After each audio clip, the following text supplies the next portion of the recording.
Wajah Provinsi Kalimantan Timur pada 4 tahun kepemimpinan Gubernur Kaltim Dr. Insinyur Haji Isran Nur MSI dan Wakil Gubernur Kaltim Haji Hadi Mulyadi SSI MSI telah menampakkan sejumlah pencapaian, kemajuan, dan prestasi.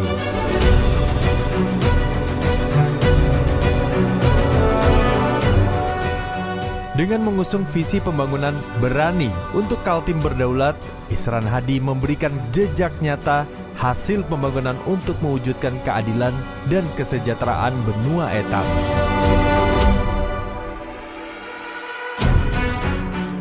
Ujian dan tantangan Isran Hadi dalam membangun Kalimantan Timur tidaklah kecil. Wabah COVID-19 yang melanda tanah air lebih dari 2 tahun sejak 2019 adalah masa-masa sulit dan penuh tantangan. Namun, Isran Hadi bangkit menggalang kerjasama dengan semua pihak sehingga penanganan penderita COVID-19 teratasi. Dan Presiden Republik Indonesia Joko Widodo mengapresiasi kerja Isran Hadi. Ketika itu dan hingga kini, layanan kesehatan masyarakat terus berjalan. Rumah Sakit Umum Daerah Abdul Wahab Syahrani Samarinda dan Rumah Sakit Umum Daerah Kanujoso Jatiwibowo Balikpapan, rumah sakit di seluruh kabupaten dan kota, serta pusat-pusat kesehatan masyarakat dibenahi dan ditingkatkan kualitas layanannya.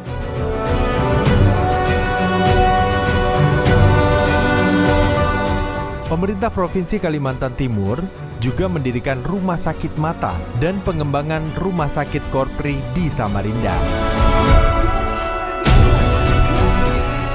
Hampir 4 tahun kehidupan rakyat Kaltim kian membaik, yang tergambar dari posisi Indeks Pembangunan Masyarakat atau IPM Kaltim yang meningkat berada di posisi ketiga nasional setelah DKI Jakarta dan Daerah Istimewa Yogyakarta. Begitu juga usia harapan hidup di Kaltim tahun 2021 lebih tinggi dari rata-rata nasional, yaitu 74,61 tahun, sedangkan nasional 71,57 tahun.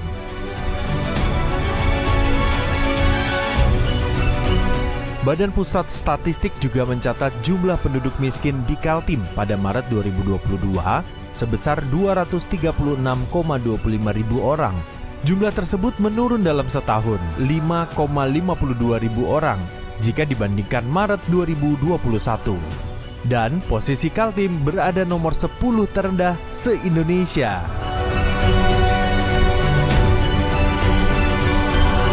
Selain itu, tingkat pengangguran hingga 2022 mampu ditekan 5,72%. Untuk meningkatkan SDM rakyat Kaltim, Isran Hadi telah memberikan beasiswa Kaltim Tuntas yang setiap tahun jumlahnya lebih dari 100 miliar dan dinikmati oleh ribuan orang dari jenjang sekolah dasar hingga perguruan tinggi. Laju pertumbuhan ekonomi Kaltim yang di masa pandemi COVID-19 sempat minus pada 2021 dan 2022 mulai bangkit, sekaligus menempatkan Kaltim pada posisi kedua tertinggi se-Kalimantan setelah Kalimantan Selatan. Pada 2021, kinerja dan inovasi pembangunan sektor pertanian Kaltim mendapat penghargaan Abdi Bakti Tani yang diterima Gubernur Isran Nur dari Wakil Presiden Kiai Haji Ma'ruf Amin di Istana Negara Jakarta. Pada tahun 2020 dan 2021, Kaltim juga berhasil melakukan ekspor non-migas terbesar kedua dari 34 provinsi di Indonesia setelah Jawa Barat. Selama 2022 juga tercapai nilai tukar petani 124,20 dari target 119. Indeks Gini 0,327, Indeks Kualitas Lingkungan Hidup 76,06, Indeks Reformasi Birokrasi 68,47, dan Indeks Demokrasi Kaltim 81,99 berada di posisi ketiga nasional di bawah DKI Jakarta dan Gorontalo.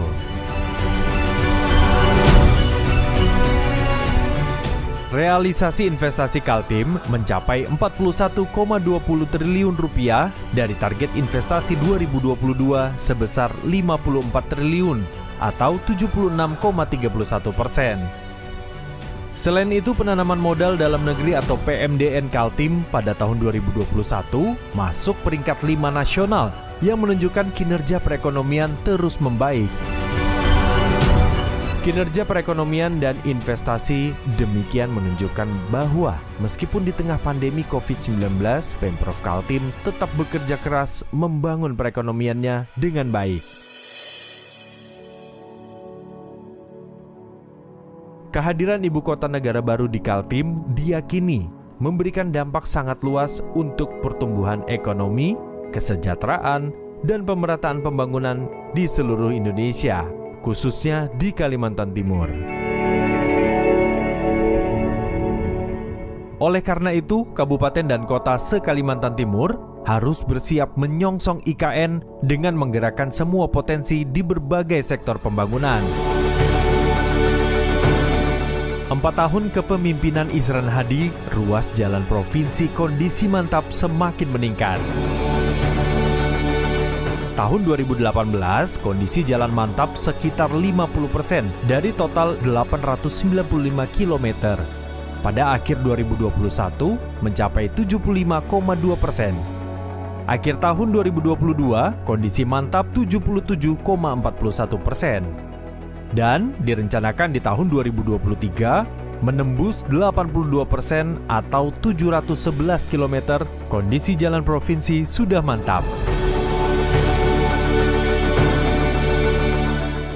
Dalam upaya peningkatan kesejahteraan dan kesehatan masyarakat, Pemprov Kaltim dan berbagai pihak membangun dan merehabilitasi 4.039 unit rumah tidak layak huni dan rumah layak huni di wilayah Kalimantan Timur. Ditargetkan ke depan akan terbangun 35.000 rumah layak huni. Kalimantan Timur dianugerahi Tuhan dengan sumber daya alam yang besar dan berlimpah, yang selama ini menjadi andalan pemerintah untuk devisa dan pembangunan di tanah air. Sementara itu, yang kembali ke Kaltim dalam bentuk dana alokasi umum, dana alokasi khusus, dana bagi hasil, dan lain-lainnya terbilang sangat kecil dan tidak memberikan rasa keadilan. Isran Hadi berjuang menuntut hak dan keadilan. Sumber daya alam Kaltim harus diolah dan dimanfaatkan sebesar-besarnya untuk kesejahteraan rakyat. Berbagai sumber penghasilan daerah juga digali semaksimal mungkin. Pada tahun 2022, Kaltim mendapat penghargaan dari Kementerian Dalam Negeri sebagai terbaik kedua nasional setelah Provinsi Gorontalo dalam penghimpunan pendapatan daerah.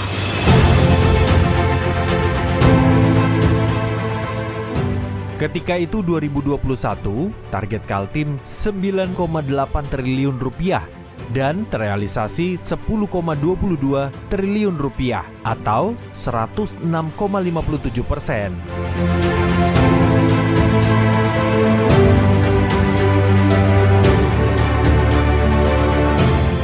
Dengan persetujuan bersama pemerintah dan DPRD Kaltim, besaran APBD Kaltim tahun anggaran 2023 ditetapkan sebesar 17,2 triliun rupiah yang merupakan APBD terbesar sepanjang sejarah Provinsi Kalimantan Timur berdiri yang patut disyukuri.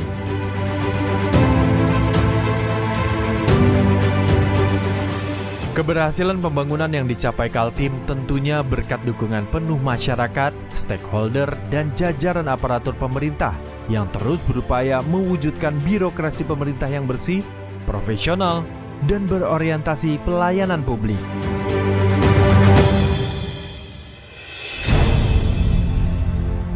Dari niat ikhlas, dari pengabdian, dari dedikasi penuh cinta, hadirlah ragam prestasi dan penghargaan pembangunan dari berbagai sektor.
Alhamdulillah, bersyukur pada Allah, Tuhan yang Maha Esa. Kita maju berdaulat, semoga selalu bahagia untuk segenap rakyat.